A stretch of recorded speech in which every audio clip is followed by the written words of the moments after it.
Oi, eu sou Vera Morgado e começa agora a revista da Câmara com as notícias que foram destaque na semana. Deputados e senadores aprovam o orçamento de 2019, com despesas limitadas pelo terceiro ano seguido a um teto de gastos. O texto foi para a sanção do presidente da República e o Congresso entrou em recesso parlamentar. O presidente do Supremo Tribunal Federal suspende uma liminar do ministro Marco Aurélio Mello, que mandava soltar condenados em segunda instância. A decisão, que poderia beneficiar o ex-presidente Lula, repercutiu aqui na Câmara. E você vai ver também. Sancionadas pelo presidente Temer, 4 novas leis de proteção à mulher já estão valendo. Os preparativos aqui na Câmara para a posse de Jair Bolsonaro. Nós percorremos o roteiro que o presidente eleito vai fazer aqui no Parlamento, na cerimônia marcada para o dia 1º de janeiro. Gente que vai, gente que chega. Clima de despedida para os parlamentares que deixam a Câmara dos Deputados e de muita expectativa para os que vão frequentar o Parlamento pela primeira vez.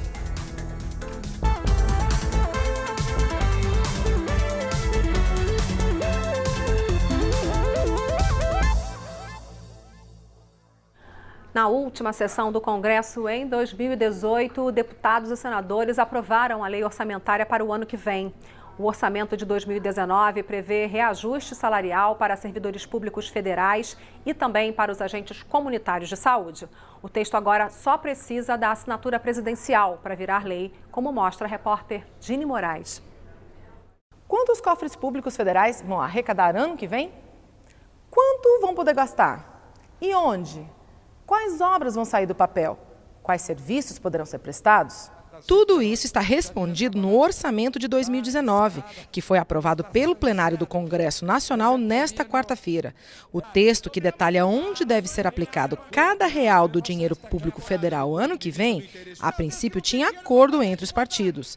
Mas uma alteração feita em plenário deixou os parlamentares receosos. O adendo não foi publicado. E a assessoria da mesa informa que, por ser muito extenso, não dá para distribuir. Não está na rede, na internet, não foi publicado. E como é que vamos votar, senhor presidente? A sessão foi suspensa para que os parlamentares entendessem as mudanças e as últimas exigências fossem atendidas pelo relator. Eu gostaria que o senador relator confirmasse a colocação de mais 20 milhões de reais para o prosseguimento dos estudos do Canal do Sertão Baiano. O recurso sairá no cenário nacional, na Codevasf, e ele está exatamente concordando com esses termos de 20 milhões de reais, mas numa emenda de caráter nacional. Depois dos ajustes, o orçamento foi aprovado por unanimidade pelos deputados e senadores.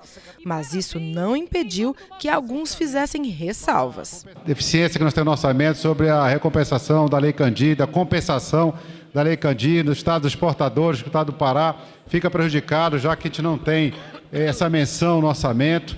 Alguns cortes acontecendo, porém, pior do que esses cortes é não votar o orçamento. 758 bilhões estão destinados, reservados para pagamento de juros da dívida, o que é um absurdo, que nós devemos trabalhar para fazer uma auditoria desta dívida pública. E com a persistência do déficit primário, da ordem de 140 bilhões. Tudo isso chama atenção para a velha cantilena da necessidade de se cuidar da reforma da Previdência. Como o Brasil é muito grande e o orçamento atende todas as áreas, como saúde, educação, segurança, transporte e por aí vai, são milhões de números na lei orçamentária. Aqui vale a gente destacar alguns. Para começar, o salário mínimo será de R$ 1.006 a partir de 1º de janeiro. Outro número, 139 bilhões de reais negativos. É assim que as contas públicas federais devem fechar 2019. Será o 6º ano seguido no vermelho. E cada vez que isso acontece, a dívida do país aumenta. E quanto mais dívida, mais dinheiro público que precisa ser reservado para pagar juros e jogar o pagamento para frente. Ou seja, menos dinheiro em melhorias para a população. Mais um número, 93%. Esse é o comprometimento do orçamento com despesas obrigatórias, aquelas que não podem deixar de ser pagas de jeito nenhum, como as de saúde, educação, previdência e pagamento de pessoal. E isso significa que em cada R$1 que entra no caixa do governo, 93 centavos já tem endereço certo. Só o que sobra é que pode ser investido, 155 bilhões de reais. Só que quase tudo isso vai para as estatais, como a Petrobras. Para todos os outros órgãos públicos sobram 36 bilhões de reais. É o menor investimento em 15 anos. É um orçamento real, não existe essa coisa de próximo ano remanejar disso para esse setor, para aquele setor, fazer pedalada, não existe. Esse é o orçamento real, um orçamento que a gente pôde valorizar muito e priorizar a saúde, a educação e a área social. Na semana que passou, uma decisão do ministro Marco Aurélio Mello, do Supremo Tribunal Federal, suspendeu a prisão de condenados em segunda instância. Em caráter liminar, o despacho respondia a uma ação ajuizada pelo PCdoB e poderia beneficiar diretamente o ex-presidente Lula, que está preso em Curitiba.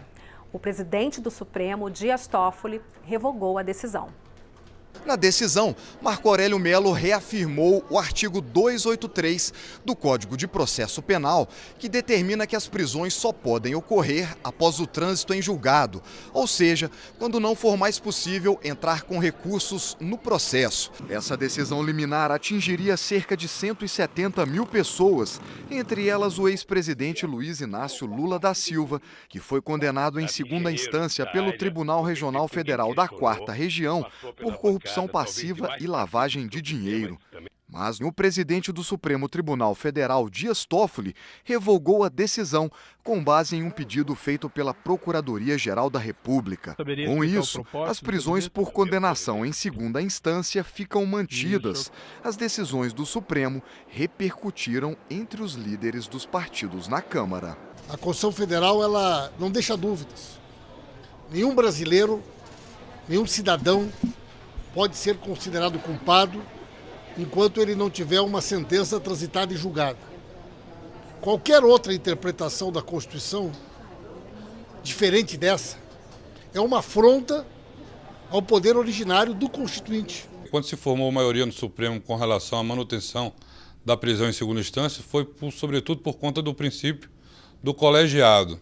E quando um ministro monocraticamente inverte o que a maioria decidiu, traz insegurança jurídica e isso, é claro, pode acarretar em atrapalhar as próprias investigações da Lava Jato. Decisões como essa, que acabam gerando um ativismo no debate, às vezes nas decisões, que acaba gerando esse tipo de polêmica que nós vivemos hoje no Supremo com duas decisões divergentes em relação ao mesmo tema.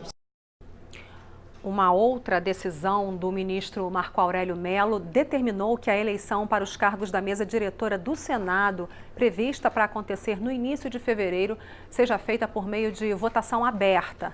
Para o presidente da Câmara, Rodrigo Maia, a decisão do ministro do STF fere a independência entre os três poderes da República. Essa é uma decisão interna do Parlamento, mas eu acho que é mais do que isso.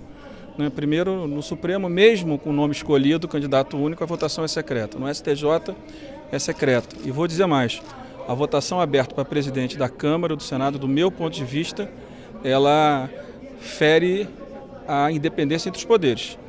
Eu acho que é uma decisão muito perigosa, né? Não estou avaliando quem se beneficia e quem não se beneficia, né? Mas é uma decisão muito perigosa, porque a partir desse momento o governo pode marcar o voto de cada um dos parlamentares, né, em relação ao presidente das duas casas, que tem a obrigação de trabalhar em harmonia, mas de forma independente. Eu acho que para mim, inclusive, é inconstitucional você abrir o voto para presidente do Senado ou presidente da Câmara dos Deputados. O presidente da Câmara também falou sobre a expectativa para o próximo governo e disse ser contrário ao possível fatiamento da reforma da Previdência. Eu acho que fatiar a reforma vai tirando força do governo para votar os temas que vêm em seguida. Eu acho que fazer em 3, 4 etapas, você vai fazer a primeira e vai deixar de fazer as outras. Eu acho que a expectativa é grande para que a gente possa, de fato, votar as mudanças que o Brasil espera, ter um governo que represente aquilo que simbolizou nas urnas no primeiro e no segundo turno, para que o Brasil possa voltar a crescer, que o Brasil possa voltar a gerar emprego. Rodrigo Maia ocupou interinamente a presidência da República por causa de uma viagem do presidente Temer ao Uruguai, nesta última semana de trabalhos aqui em Brasília. Maia sancionou um projeto aprovado no Congresso que flexibiliza a lei de responsabilidade fiscal para estados e municípios e rebateu críticas da equipe econômica por ter assinado a lei. A lei aprovada pelo Congresso isenta os municípios de sanções previstas na Lei de Responsabilidade Fiscal quando os gastos com o pessoal ultrapassam 60% das receitas.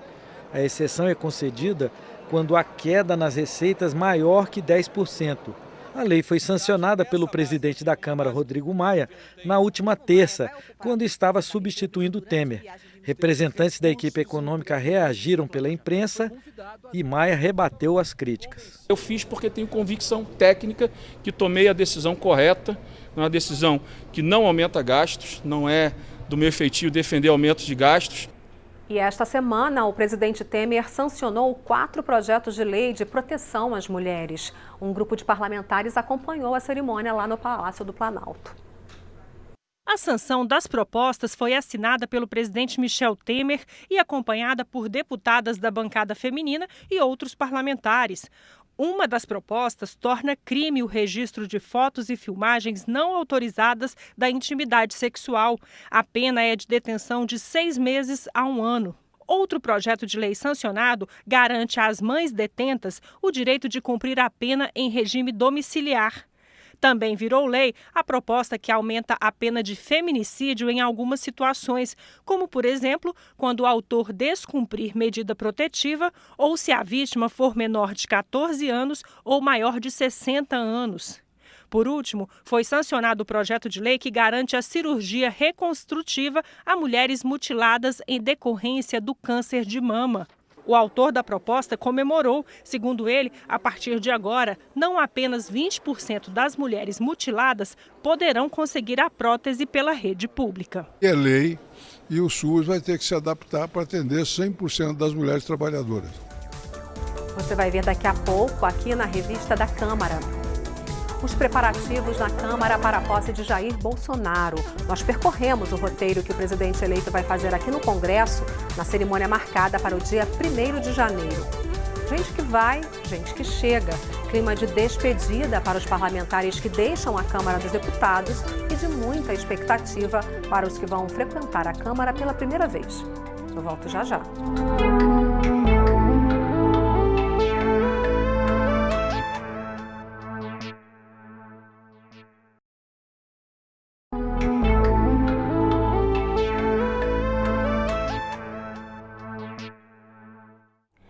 Parte da cerimônia da posse presidencial, marcada para o dia 1º de janeiro, vai acontecer aqui dentro do Congresso Nacional. O repórter Lincoln Macário mostra o percurso que o presidente eleito Jair Bolsonaro vai fazer assim que chegar ao Congresso. Congresso Nacional. É exatamente nesse local em que estamos que o presidente eleito Jair Bolsonaro vai desembarcar no dia 1º de janeiro de 2019, por volta desse horário, 3 da tarde, para seguir até o plenário Ulisses Guimarães e fazer o seu juramento à nação, um juramento constitucional em frente a deputados e senadores e também representantes de outros países que estarão aqui prestigiando essa posse. Vamos então dar um passeio por esse trajeto para conhecê-lo a partir da perspectiva que terá o presidente eleito.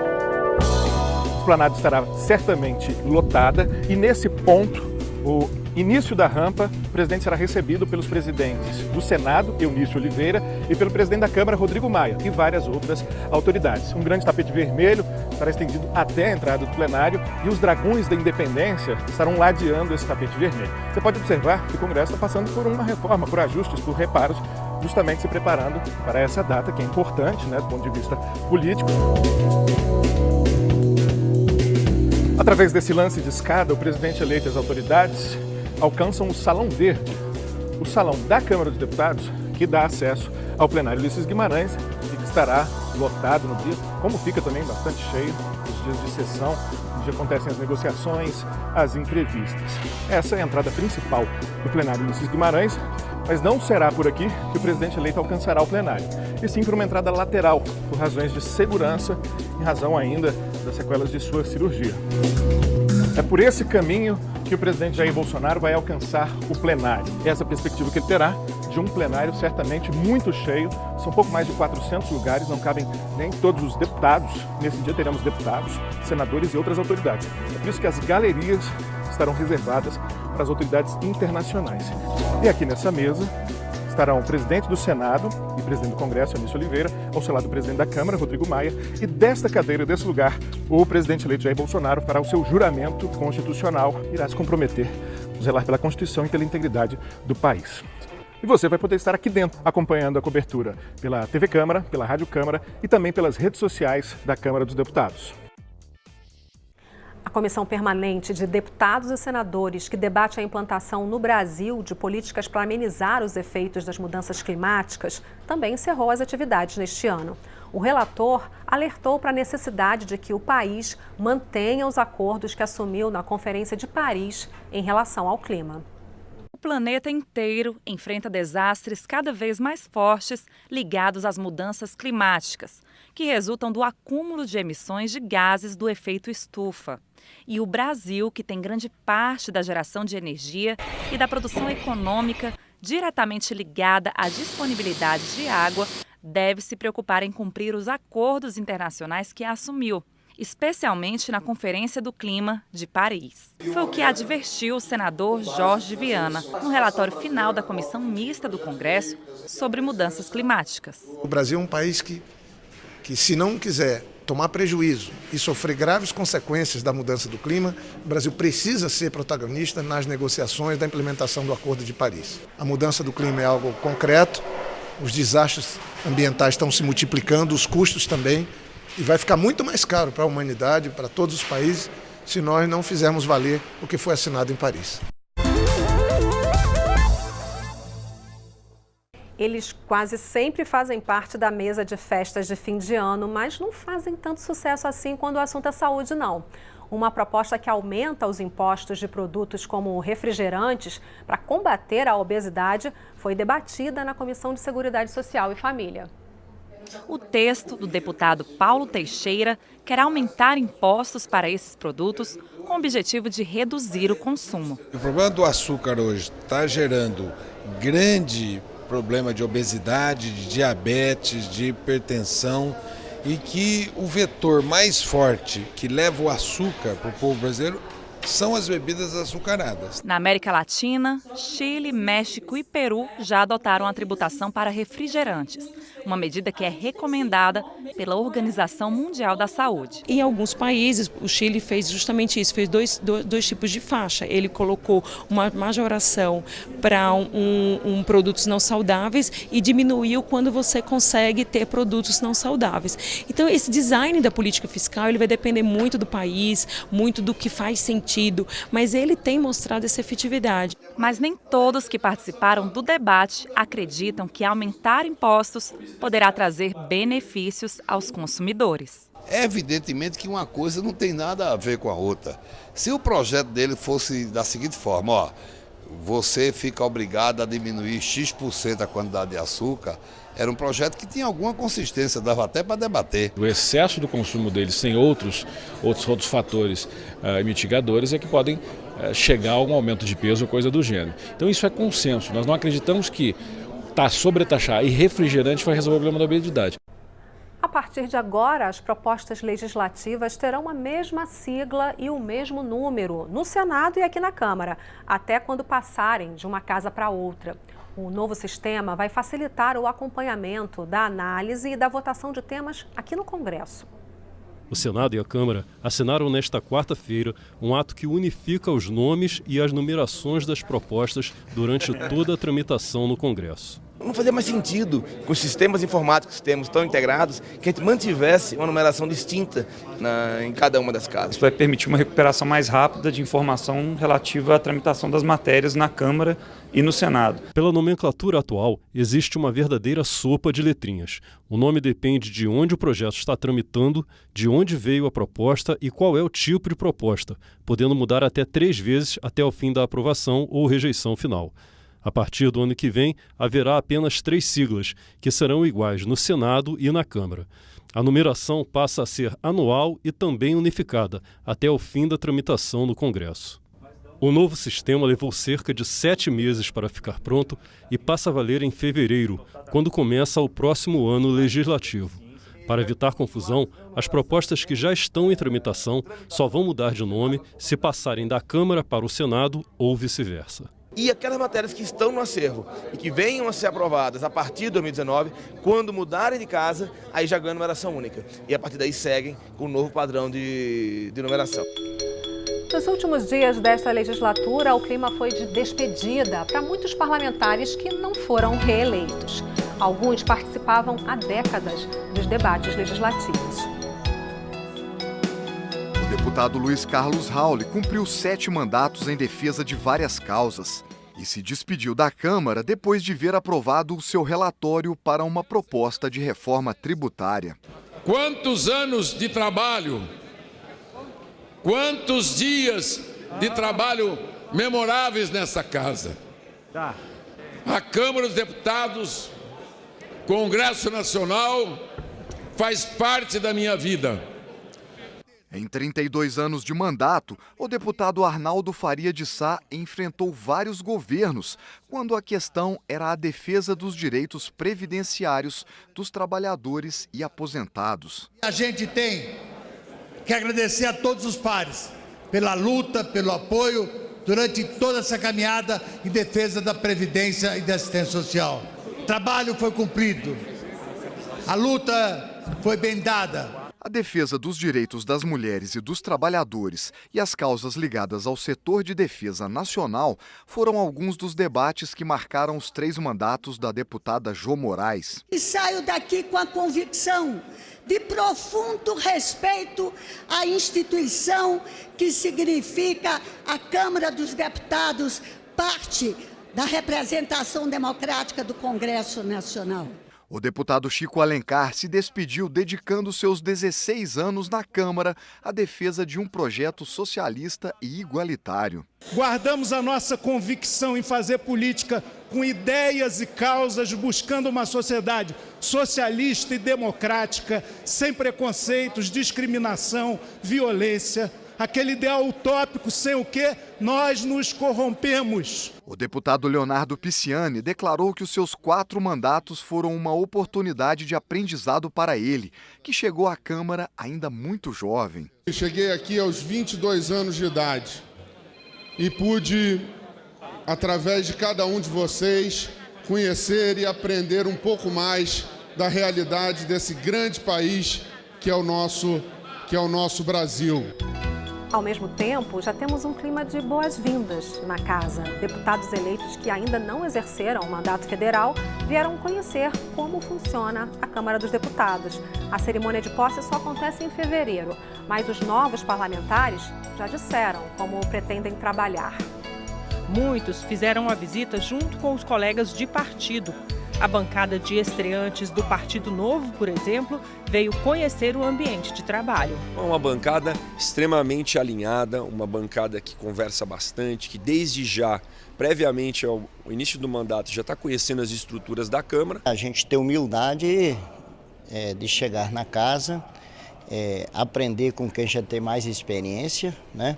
Mas ao mesmo tempo a gente não tem uma postura inibida aqui nessa casa. O passeio incluiu o Salão Verde e o plenário, espaços que serão muito frequentados pelos novos parlamentares, assim como o corredor e as salas das comissões, que devem abrigar bons debates e votações importantes. A ordem é conhecer logo para já iniciar os trabalhos com todo o gás. O que é indispensável para um extraordinário desempenho que nós deveremos ter ao longo desses próximos 4 anos. É um desafio muito grande, né? A gente conhece a fama do Congresso também, é um ambiente pesado de muitos parlamentares, muito experientes, mas a gente vem com todo o gás para poder oxigenar a política com boas ideias e com novas práticas. A visita dos novos deputados também deixou claro o que é comum a cada legislatura.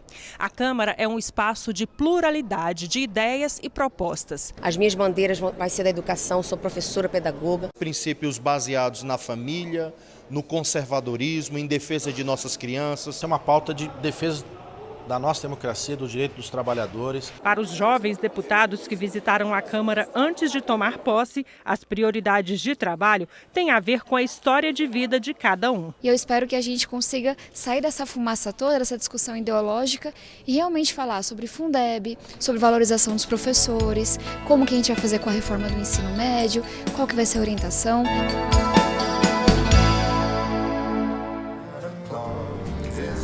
Você pode rever a revista da Câmara na nossa programação e também pela internet.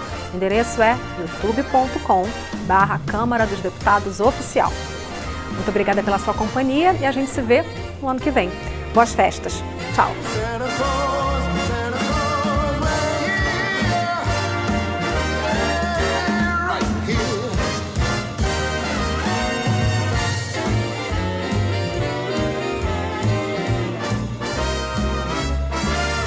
He sees you when you're sleeping. He knows when you're awake. He knows if you've been bad or good. So be good for goodness sake.